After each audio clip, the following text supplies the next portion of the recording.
નર્મદા જિલ્લાના સાગબર તાલુકાના ખોપી ગામે જે આદિવાસીઓનું આંદોલન ચાલી રહ્યું છે તેમાં ભારતીય જનતા પાર્ટી તો છે, પણ કોંગ્રેસ અને આમ આદમી પાર્ટીના લોકો પણ ત્યાં બેસીને વિરોધ કરી રહ્યા છે. વાત ખેતીને લઈને છે કે જંગલની જમીન પર ખેતી વર્ષોથી જ્યારે કરતા હોય 20, 22, 24 વર્ષથી, તો પછી અત્યારે શું વાંધો છે?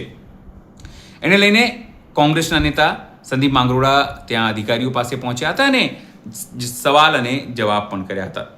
મહત્વપૂર્ણ બાબત એ છે કે કોંગ્રેસ આ વિસ્તારમાં ખાસ કરીને રાજનીતિક જમીન પોતાની મજબૂત કરી રહી છે, ત્યારે કોંગ્રેસ આ આંદોલનને પણ સંપૂર્ણ ટેકો આપી રહી છે અને આ નેતાઓ ત્યાં પહોંચીને આદિવાસીઓ વતી સરકારને, અધિકારીઓને સવાલ જવાબ કરતા દેખાઈ રહ્યા છે. નમસ્કાર, હું છું ચિંતામણી પુતિન પટેલ. સ્વાગત છે આપનું અમારા કાર્યક્રમમાં.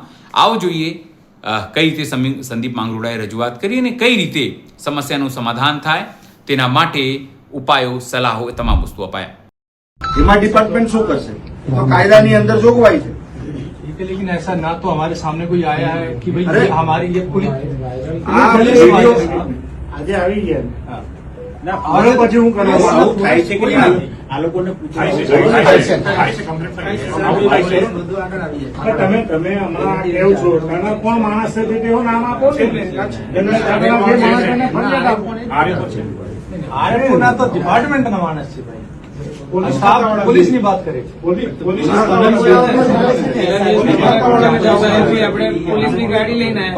પણ સાહેબ આમાં એવું છે કે પોલીસ જે છે એ પોલીસને બોલાવ્યા વગર તો પોલીસ આવે નહીં. લો એન્ડ ઓર્ડર માટે કોઈને વાંધો નથી, પણ જયારે ખેડૂત એના પેન્ડિંગ દાવાવાળી જગ્યાની અંદર ખેડવા માટે જાય એને શા માટે પોલીસ દ્વારા અટકાવવામાં આવે છે? તો એ પોલીસ અધિકારી હોય કે પોલીસ કર્મચારી હોય એની સામે એફઆઈઆર દાખલ થવો જોઈએ. બીજી વસ્તુ સાહેબ કે ફોરેસ્ટનો પણ કોઈ પણ અધિકારી હોય કે કર્મચારી હોય એ પણ ખોટી રીતે જ્યાં દાવાવાળી પેન્ડિંગ જમીનો છે અને ત્યાં ખેડૂત ખેતી કરવા માટે જાય અને અટકાવે, એને અડચણ ઉભી કરે, તો એની સામે પણ એફઆઈઆર દાખલ થવી જોઈએ. આ અમારી સીધી માંગણી છે. બીજી વાત કે ખેડૂતો જ્યાં ખેડવા જશે તો ત્યાં જંગલ ખાતાએ, ફોરેસ્ટ ડિપાર્ટમેન્ટે જે રોપાઓ વાવ્યા છે, આ દાવાવાળી જગ્યાઓમાં રોપાઓ વાવવાનું શું કારણ સાહેબ? ફોરેસ્ટ પાસે લાખો એકર જગ્યા છે બીજી. આ વિવાદ ઉભો કરવાનું કારણ શું? ત્યાં જ કેમ વાવેતર કરવામાં આવે? વાવેતર કરી દીધું છે તો એનો પણ વાંધો નથી.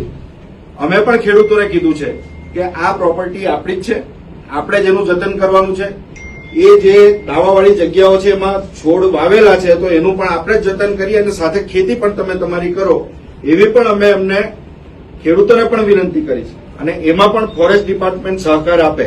ખોટી રીતે વાવેતરને અમારા નુકસાન થાય છે એ કરીને ખેડૂત ઉપર બ્લેમ નહીં કરે. આ એક અમારી એક નમ્ર વિનંતી છે તમને, નૈયર સાહેબ. બાકી ખેડવાનો કોઈ ઇસ્યુ નથી, તો ખેડવાના જ છે, કેમ કે દાવા પેન્ડિંગ છે કાયદાની અંદર. એ આપણે કાયદાકીય પરિસ્થિતિ સાહેબ આપણે પણ એક્સપ્લેન કરી. એમાં તો જો છે અમે ઓલરેડી ફાઇલ સ્ક્રુટની આપણે કરી રહ્યા છે અને પછી હું આપણે જણાવીશ કે કેટલા ફાઇલો અત્યારે 608ના નંબર નથી, આપને પણ ખ્યાલ છે. દેટ ઇઝ ધ 381 381 નંબર છે. બાકી 227 તો ઉમરપાડાના સાહેબ કોઈ પણ ડિસ્પ્યુટ સર્વે નંબરમાં કે જગ્યામાં છે નહીં.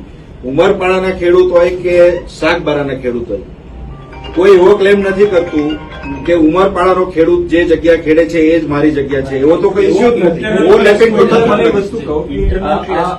જે રીતે સાગબારાના ખેડૂતો આંદોલનરત છે તેને આપ શું વિચારો છો? અને જે રીતે કોંગ્રેસ, બીજેપી, આમ આદમી પાર્ટી પણ સમગ્ર આદિવાસીઓને સપોર્ટ કરી રહી છે, સ્વાભાવિક છે કે તમામને પોતાની રાજનીતિક જમીન મજબૂત કરવાની ચિંતા છે. છતાં અંગે આપ શું વિચારો છો? જરૂરથી અમારા કોમેન્ટ બોક્સમાં કોમેન્ટ કરજો. એ સિવાય અમારી યુટ્યુબ ચેનલ લાઈક કરો, સબસ્ક્રાઇબ કરો, બેલ આઇકન દબાવો. સાથે અમારા નવા ઇન્સ્ટા પેજ અને ફેસબુક પેજને પણ તમે લાઈક કરો, શેર કરો અને ફોલો કરો. અત્યારે માટે બસ આટલું જ. નમસ્કાર.